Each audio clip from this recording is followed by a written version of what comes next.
I remember we shot a cow there and ate it.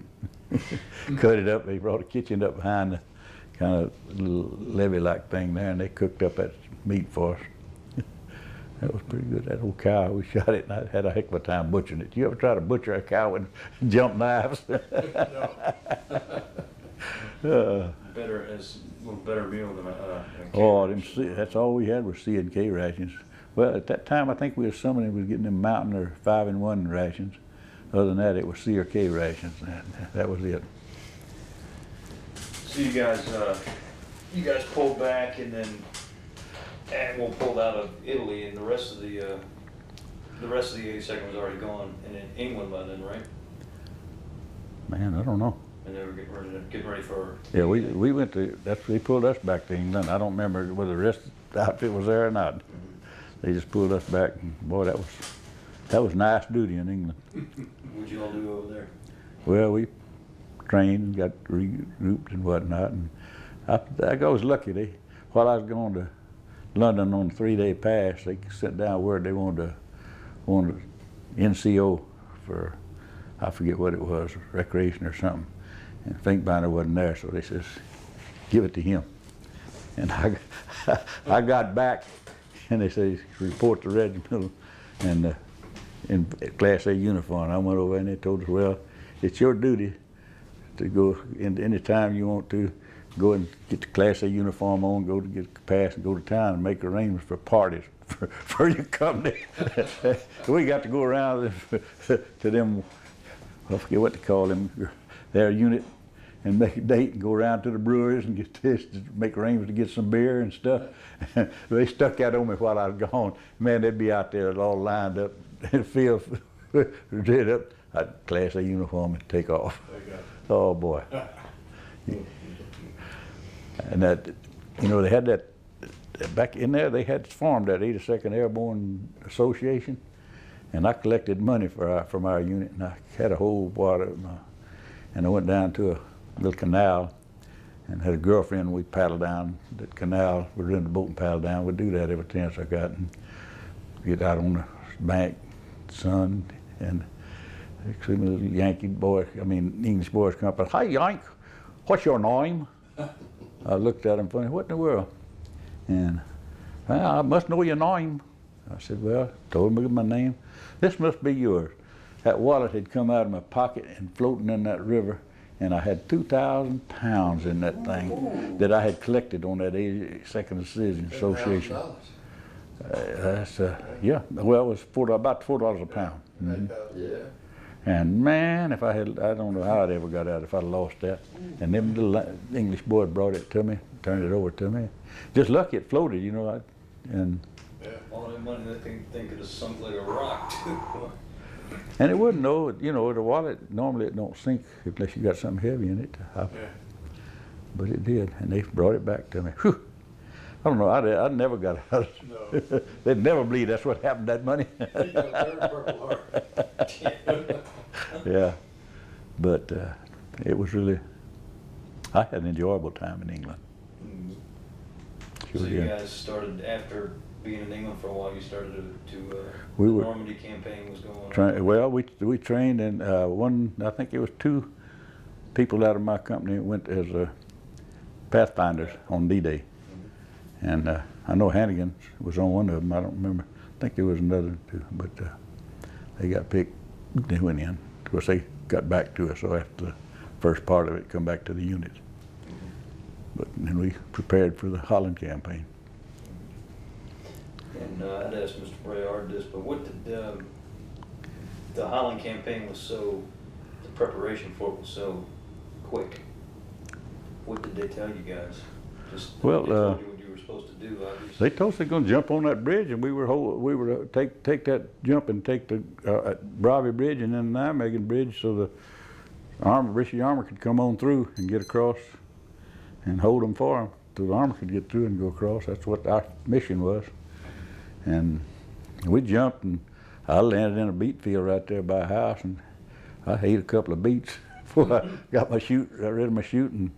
We seen that Bravi, that bridge there, was very lightly defended, just a few shots, and there were 2 or 3 of them killed, and the rest of them give up. And We captured that bridge real easy.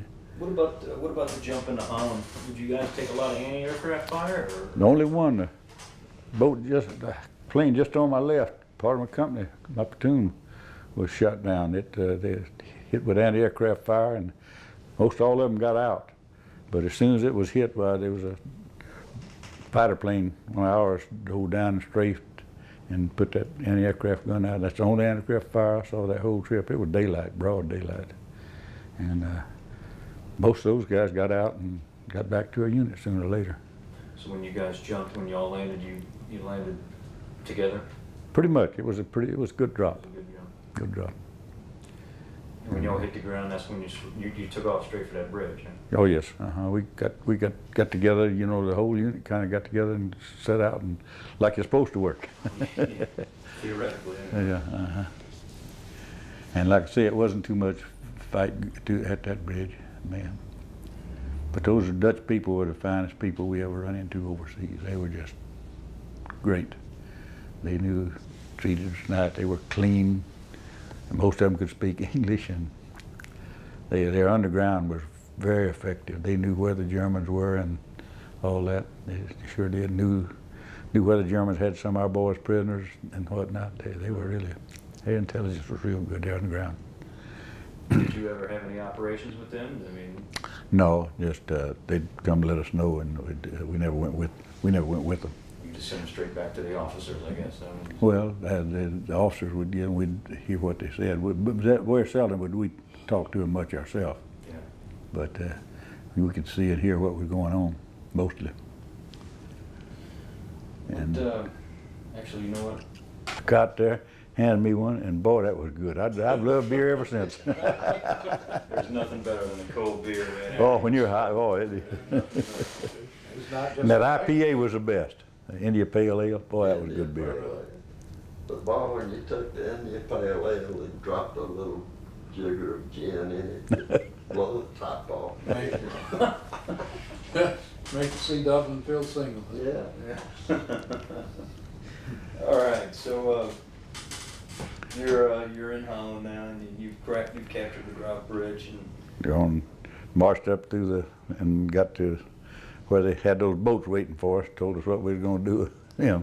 what did you guys think about that? I mean, that's I tell you, we didn't much like the idea, I tell you the truth. Them little, they wasn't very big, and the canvas covered with wooden slats holding them, and that river about the size of this Washita River out here, and it was up running pretty swift.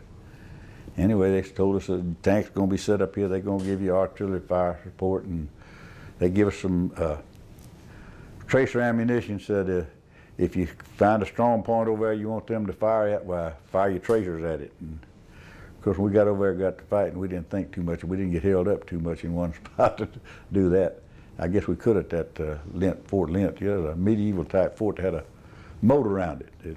And that's the first thing else we got across. Well, I guess you want to hear. We paddled across, and this guy, little engineer right here he got his head practically blown off, and he fell off over the side. And I just took my head down, blew that gun, and put my arm over, and I was helping him. My head wasn't going to get blown off up there like that. We knew in the first wave, this is too. coming across. Oh yes, the first wave. Go across the river. And I don't know that my hand helped much, but I'm going to try. And we got over there and got up, and we hit the bank over there, and there wasn't a lot of fire coming from there. Most of it was coming from up the bridge. And we had a hard time, a few of us getting the rest of them to get up and move forward, because if we stayed there, we was going to get really trouble. So we went on by, and that's when we went by had a little battle there at that fort, and it had calmed down. I took the camera off that guy right up to that little drawbridge off that fort, and had some of their film in it. And we went on that's when we went on to the railroad embankment. I saw that railroad embankment. I ran up there, and just as I got to the top, I looked up, and just like me to you, there was a machine gun staring me in the face. And the guy behind it, he looked as surprised as I did, and I ducked. That concussion blew that little knit cap off my head.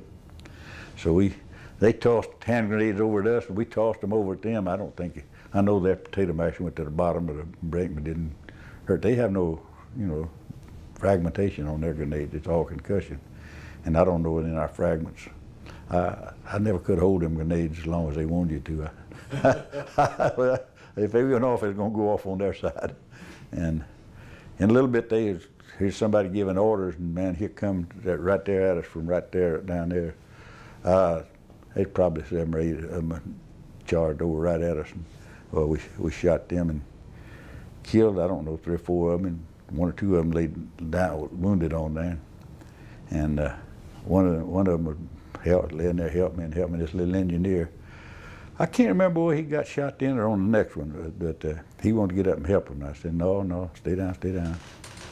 And after a little bit, boy, they almost got there. When they finally all fell off or fell down and backed off the backside, that little pling clip come out of my M1. And Corporal there right behind me, he hid behind me. His Tommy gun had got empty, and he got right behind me. I don't know what good he's going to do. You know? And I was wondering whether I could get another clip in there, whether I was going to have to stand up and use a rifle. But that time it cleared up, so I got another clip put in. And we shooting, you could see heads popping up all down that riverbank. We'd pop up and shoot them, and they'd shoot at us, and for a little while. And finally, I could hear them across there giving orders again. I said, "Oh, we're going to get charged again.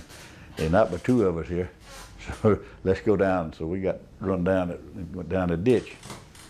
And went down the ditch there and got down to where it was, and there was a guy that just got shot. One of our guys just got shot right there in the thigh, and we got to him, and he was bleeding, and he didn't live another 2 minutes. He just bled to death right there. Hit that artery, I guess.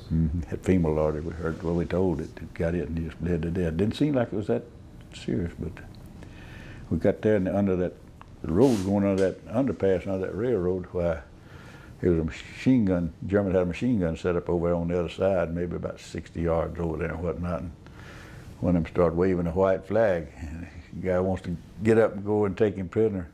I said, no. I forget whether they killed him there or whether they killed him on that railroad man. I forget, that little engineer was the one. He jumped up and got killed anyway. And they said he wanted, people, they thought that's something to take prisoners. I said, if they want to be a prisoner, I waved. They did. I said, "Come and see how." And in a minute, they put that white flag down and started shooting at us. Yeah, that was there. And all along that other thing, if it'd been, if he'd got up, well, those people don't know who on the right or left of them may be wanting to surrender or whatnot. They're gonna shoot you if you get up. You better keep your head down. Anyway, we had knocked them out pretty good. We started down there, and that's about the time we could hear all that tank firing, and the guys started running toward us off that bridge. And boy, I tell you, we weren't right at the bridge. We were down about 150 yards or so, and they started running off that bridge. It was a duck shoot. They were just running right into our fire. And we just killing them. And there was somebody. You had the M1 at that time? Yeah. And by that time, we had joined in with some more men. The closer we got to the bridge, the more men we picked up. Because that was our objective. And it took a while before we could get organized in, but after that, we got kind of organized and moved on forward. Tell me a little bit, going back just a little bit more about that river crossing. Can you describe the amount of fire that was being thrown at you guys? Oh, it was a lot. Most of it was like anti-aircraft, like 20 millimeter and automatic weapons from that bridge. Most of our fire come from that bridge, the railroad bridge. And there was some over in front of us, but most of it came from the bridge. Oh, it was a lot of it. It was just bullets hitting all around us. But that was the only one in our boat that got hit. That guy was right there, he beside me. And I don't know, it seems like every time I talk to anybody now, they talk about their boat, the same thing happened to somebody in their boat, so I don't know. I know what happened to our boat. And, can you describe the scene as you're crossing that river? What things that you saw, or you just had your head down? Well, after that, I had my head down. I didn't see anything when I felt that boat hit the other side, but it was just those paddle boats there and bullets hitting everywhere, and they'd try to smoke screen, and it was drifting here and there. It wasn't, the wind wouldn't help to have it, and it wasn't very effective. And it's about as wide as the Washita is. About, What did you guys think before? I mean, when they told you that what you were going to do, you're going to cross that river, paddle across that river, and you're in those little flimsy boats. Well, it was a surprise, so we figured there wasn't going to be anybody right on the other side waiting on us. They were going to be back a ways. We'd have a chance to get over and get set and then attack them, and that's about like it was. It wound up about like we thought it was. We didn't think we were going to have that many people shooting at us that was going to cross. Well, both had a smoke screen, and we didn't realize all them people were on that bridge, and they had superstructure and all shooting at us. But you don't ask why, you just do or die. Well, after you guys took the bridge, what happened after that? Where did you go? Well, we went on out, I don't know exactly which road that was, out alongside that road, and we were having resistance all along. We'd shoot at the Germans some, and they'd shoot at us, and some of us get hit, some of them get hit, but we were attacking and moving on forward. We went on out, and we had gone, half, 3/4 of a mile out there, and pretty good shape. And all at once, we get word we've been relieved. And they relieved us. The British had a semicircle around about 100 yards from the bridge, and we had to retreat back, and them Germans shooting at us. We're retreating instead of them then, all the way back till we get across the bridge and get back and across there. Oh, that was, we hated that, and it didn't seem right. And it wasn't right. Them British they had got some, history's got it a little crooked.